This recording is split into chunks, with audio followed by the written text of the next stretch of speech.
takes our band outside the bounds of traditional band performance. Lyrical performance is the most difficult part of the band at this stage. We hope you enjoy this moment of peace and reflection in our concert assembly performance.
The last song that we will be performing for you today is called Dona Nobis Pacem, which in Latin means give us peace. Arranged by Anne McGinney, this song was originally from the Roman Catholic Glad Mass. This song is talking about the lamp of God to have mercy and grant peace to worshipers. The theories are that this song was introduced into church by Pope Sergius in 687. The original melody of the song is unknown, but many people speculate that it was traditional. Thank you, and we hope you enjoy this song of peace and enlightenment.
we will be singing today is called Zoom Golly Golly. Zoom Golly Golly is a traditional Hebrew folk song that originated around 1948 in Israel. The song was sung by pioneers while working. The rhythm and beat of the song helped them work as they sang. Hope you enjoy.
Greatest civil rights demonstration ever. Martin Luther King Jr. gave his iconic I Have a Dream speech. The song Nobody Turn Me Around will challenge your understanding of the speech King gave almost 55 years ago when he stood on the steps of the Lincoln Memorial and changed history. Enjoy our rendition of this African-American spiritual.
What would you do if I told you that today, boys and girls around the world couldn't be in the same room as other kids because of their skin color? Then, what if I told you that you have the power to change that? Martin Luther King saw a world like this, and he saw that he could change this as well. Martin Luther King Jr. accomplished many things in his life. At the age of 15, he was accepted into Morehouse College. After graduating from Morehouse with a Bachelor of Arts in Sociology, King decided he would enroll in Crozer Theological Seminary in Chester, Pennsylvania. He graduated from Crozer Theological Seminary in 1951 with a Bachelor of Divinity.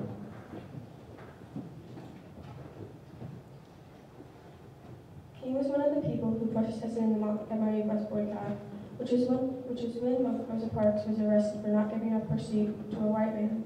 During this 385-day boycott, King was arrested and his house was even bombed. In 1961, a desegregation coalition was formed in Falcon, Georgia. The next month, in December, King and the Southern Christian Leadership Conference for the SCLC became involved. The movement had mobilized thousands of citizens for a nonviolent attack on every aspect of segregation. This attracted nationwide attention. When King had arrived on December 15, 1961, he had planned to stay a day or so and return home after giving counsel, which is what he said. The next day, he was caught up in a mass arrest of peaceful demonstrators. He was declined bail from the city until the city made concession. He returned in 1962 and was given the option of 45 days in jail or 178 fine, which is the equivalent of $1,520.19. He chose the option, but after 3 days in jail, his fine was discreetly paid and he was released by police chief. Was the bailed King out. Martin Luther King Jr., he believed in nonviolent, peaceful protests that could accomplish many things in his life. These are just a few of the great things he did to make this nation and the world a better place.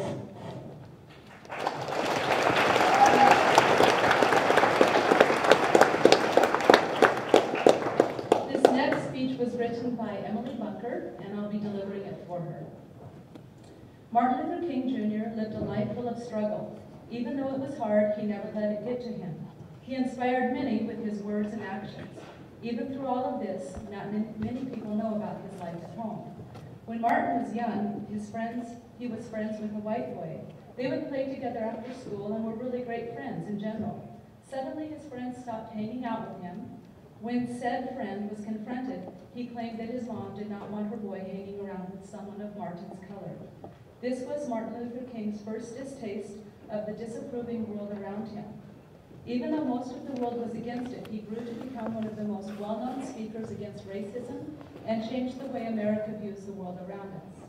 Even 52 years after his death, his legacy still lives on today, that all people are created equal and should be treated so.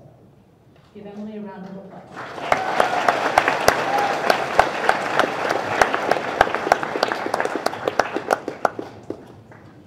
Good morning. Okay. Some of you may be thinking, why is this holiday important? After all, Martin Luther King Jr. has been dead for years, and we've made progress. Well, you are correct. As a matter of fact, this year King will have been deceased for 51 years, and we have made progress. As a matter of fact, we've made a lot of progress. 50 years ago, he was talking about people being able to drink from the same water fountain or being able to sit next to one another on the bus. So here in 2019, nobody thinks twice about which entrance we use at a restaurant. We have We had our first African-American, Dr. Bluford, fly out to space in 1983. We had Ruth Simmons, who was the first African-American president of an Ivy League institution in 2001. And in 2008, we elected our first African-American U.S. president. So why are we still in this conversation? Yes, there has been progress, but there is still work to do. Martin Luther King sums it up in this quote: "Whatever affects one directly affects all indirectly, and I can never be what I ought to be until you are what you are ought to be." End quote. See, we are all connected because we are all part of the human race. We share space, we share this earth, and we share this school. And while there has been progress made, the work is not done. And it's not just about race. We turn to the news and social media to hear or see all images of injustices all over the world. People spewing hate about African Americans, Jews, children living with food insecurity, homelessness, police brutality, disproportional incarceration, and people being able to drink clean water. Peer prejudice against people who practice Islam and faith. And we still have women trying to be heard and to be treated as equal, and if nothing else, not to be treated like objects. We have people who love differently, fighting to be respected, and we have work to do. And have you noticed that I keep saying we, not they? We have work to do because you have no control over what somebody else feels, says, or does. But you have control over yourself. Here's your work. First, love yourself. We are all created equal and with unique gifts that you should be proud of who you are. The second thing is to celebrate others. Just because you're proud of who you are doesn't mean you can demean others. We can be great, and we can love the skin that we are in. Third, listen to other people's point of views. You may not know what other people, you may not know why other people feel the way they do.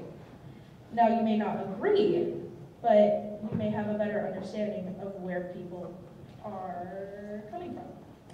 And the fourth thing is to speak up. Once you listen, don't hold back your truth. Be respectful, but be honest. The last thing, be engaged.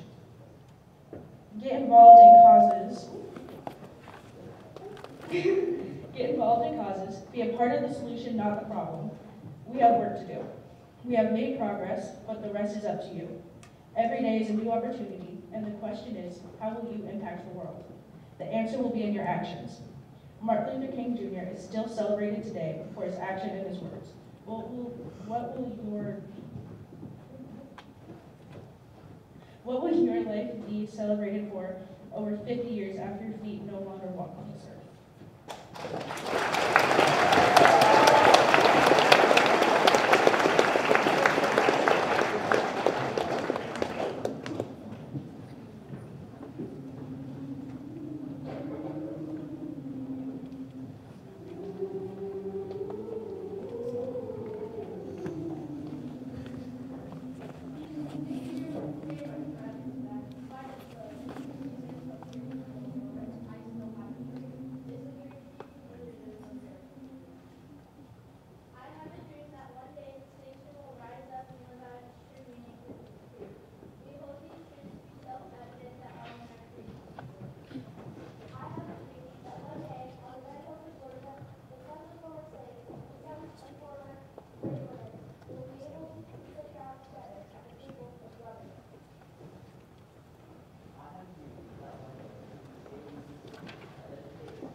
Thank you. Another big, our choir, our band that's back there, all of the performers in the audience, everybody, I appreciate your responsible risk taking. I appreciate everybody, the students keeping their focus and concentration when there were audio problems with the mic.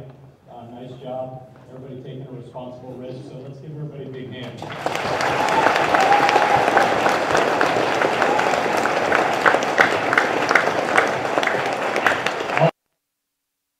This is one of our first live broadcasts, and we're still working out some bugs with that, but a shout out to our tech crew back there that set this up. And these assemblies will be available for people that can't come. They can, at home on their computer, wherever they are, take a look and see what's happening here at Harbor Ridge. So I hope you take that message of Martin Luther King with you, not just today and on the day off on Monday, but for the rest of the school year. And some of the things that you've heard us say before about creating a respectful environment here at school, and it's just to stand up, don't stand by. Okay, be an example, be a model, and if you see something that's just not right, do something about it. Okay, there are people, everybody around here will help you, adults. Okay, so stand up, don't stand by. It's up to all of us to make Harbor Ridge a great place and our community a great place. So let's do that, and let's make it a great day. Before we get up and start moving, we're back to prime time till 9:33. You have one more announcement? Okay. Yes, Shout and out to Ms. Johnson too, who helped us.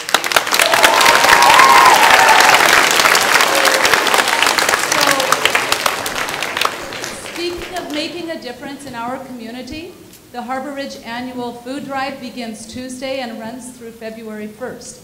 That is a time when you can make a difference even simply by bringing in a can of green beans or a pack of rice-a-roni. You can do both of those for less than $1. You can make a difference in small ways because they turn into a big way of affecting our community. The food donated this year will be divided between the Gig Harbor Fish Food Bank and the Key Peninsula Food Bank. The leadership class has decided to have the theme of Beat the Hunger Games. And so the winner of the district, which all prime times will be known as districts, so the winning district will be able to not only receive a juice and donut party, but they will receive a big trophy selected by ASB officers that will be passed on year after year to the different classes that win and to help beat the Hunger Games. So thank you for your part in it. Make sure that you tell your family and friends and neighbors because we can all make a difference. Thank you. Just to follow up on that, a couple of years, we used to always do the food drive right around Thanksgiving, Christmas time, but what we realized, there's a lot of food drives going on at that time, and that's not really when the food bank needs it most. And this time of year, the food bank, the shelves can get kind of bare. So we decided a couple of years ago to do our food drive this time of year because we thought it may have a greater impact. So keep that in mind, and let's do a great job with that. We'd like to invite our guests out of their own personal safety to leave first. So thank you, guests. Let's give a hand to our guests who came today.